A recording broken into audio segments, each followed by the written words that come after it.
Welcome to the In Back Room, where we look into different video games and we are very, and I mean truly, very earnest and serious about these topics. Today, we will be reviewing, for this month, we will be reviewing a very important book, a very important game, a game that for many has brought a lot of joy. It is Monty Python's Curriculum of Medieval Reenactment Program. Now, some of you may think, well, I've never heard of this. Well, clearly you have. I mean, it's so like it's made by Monty Python, some of the best people in British history. Now, I unlike most, bought purchased both the book and the not game master screen, the Head of Enlightenment screen. Now, the thing about this game that is very unique to its own flavor is that this game in itself is a great way to go through with your friends and reenact various moments throughout British history. Now, some of you may not want to do that because some of you are not well versed in British history, but that's okay. You can just make it up as you go. Now, for some of us, we might try something else, maybe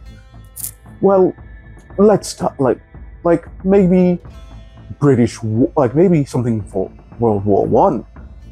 This leans more towards the earlier years of the British Kingdom, as you can clearly see by all the medieval art. Now, one of the interesting things that this game does, uses one of the expanded arrays of dice from the lowly D4 all the way to the mighty D30. Now, you won't be using all of them because this game, even though it has a whopping 18 different skills you can pick from, you only have access to at most 5, but a minimum 3 as a player. Now, the thing about these is the skills are multifaceted. There's a way to do it in a very serious way, and there are ways that you can be a bit silly with them. Now, doing such a thing, being silly with them, why would you do that for such a thing like a medieval reenactment program? That may be just to keep the mood lively, because a lot of British history in itself was pretty sad when you think about it. I mean, they spent so much time going around the world to collect spices and couldn't be bothered to use any of them in their own official food. But I digress. You can go on different paths, but it's a very simple system, and I would recommend using this system for one-off games, various one-off games. It's not a system made for long-term play. Not long-term campaigns, at least. One shot would be perfect for this, because, your characters can't get past if you use 5, you only have about 6 more from there, so you can only take a total of 11 damage. But the damage isn't counted in hit points or anything. It isn't counted in first. You have, for your attributes, an item. An item can give you a bonus to different parts of your roll. So you can add to your roll, let's say you have a D4 in a roll, and you have an item that gives you +3. So on the best chances, you can get a 7 for a challenge roll. That is most of the game. Most of the game is challenge rolls. Now, it's also a very interactive thing, because you aren't fighting with weapons, because that's just brutish behavior. Why would you do such a thing in any kind of tabletop game where you're playing with your friends? Now, what you would want to do instead is you would go and create, as the Head of Enlightenment, you would create a situation. You play, in layman's term, an NPC, a non-playable character, where you are neutral and you interact with the characters and you create the conflict between the two.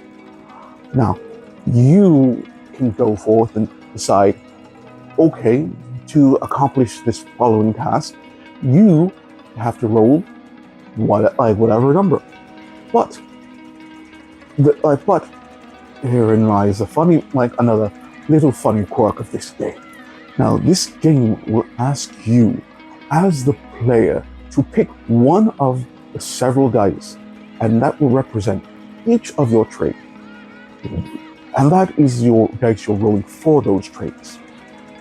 Now, you can, for either trait, you can decide whether to do it serious or be a little silly with it, a little whimsical, if you will. Now, if you're whimsical, your character, after they lose all their items and they continue to do acts in a whimsical manner, they will completely lose their mind and just go a tad bit crazy. Now, on the other end, as you know, they'll be dead. They slowly die on the other side. And that is your choice as a player.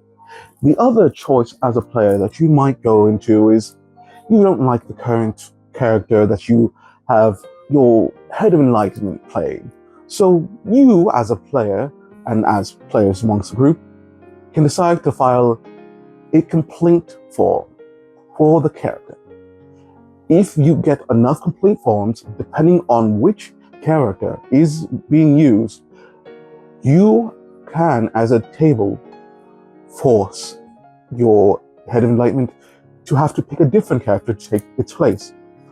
Now, it's sometimes a bit of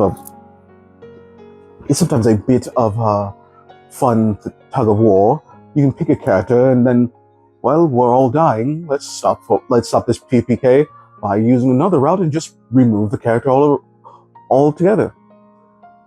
But each of you can file multiple complaints. Now, when it comes to these complaints, as a Head of Enlightenment myself, I would have them do it one each round. They cannot file multiple, and it will be a free action. Now, because of such a complicated and vast system as this, it does have a few standout characters that you can have play as, that you don't have to fill out any forms for. They have all the information there for you. Now, doing such a thing, yes, it is you relying a bit on you knowing a bit more about the great Monty Python and their various programs but if you're already purchasing such a book, you probably do know quite a bit. Now, continuing on, this book is chock full of a lot of information. Various information. It even gives you different practical takes on information that it is given you. And because of those, it gives you a good amount of information to use in your game. And once you use it in your game, you may want to take various things and go, well, now that I've done it this way, let me put a little bit of a twist on it. Now, putting a little bit of twist on it in your own, for your own table, is encouraged, because that way you won't get bored and probably just let your brain just dry up into tiny little husk of fat congealing inside of a giant floating jar of sugar and liquid.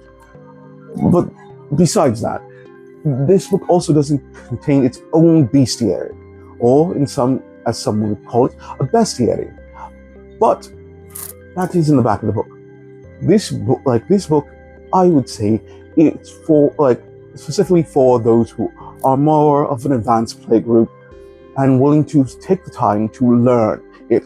It is not the most beginner-friendly system, so when it comes to that, I will say this is a solid C, because it requires you to seek commission to the bit for that alone.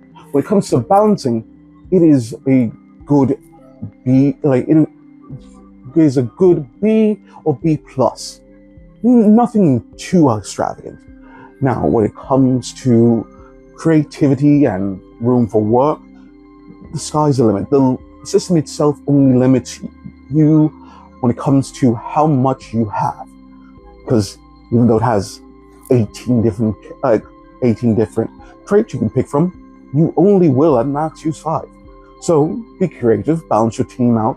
You can have fun, but you will, if you just need something silly to do, you can even have this as a game that is a quote-unquote long-running game where you have the same few characters, but you have different scenarios you put them through. Now, when it comes to like this cost effectiveness, this together is less than $100, and it comes with quite a lot.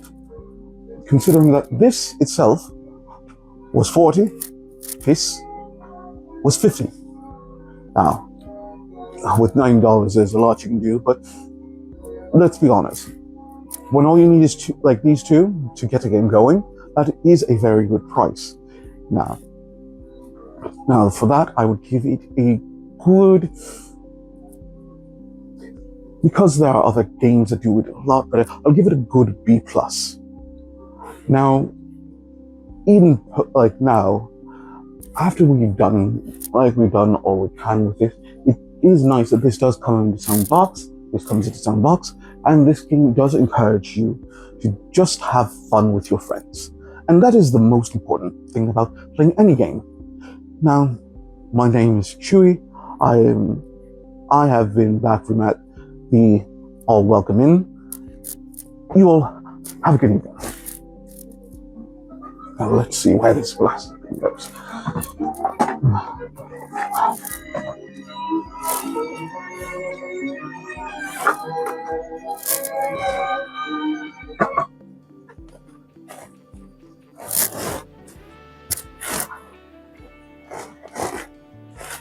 Okay.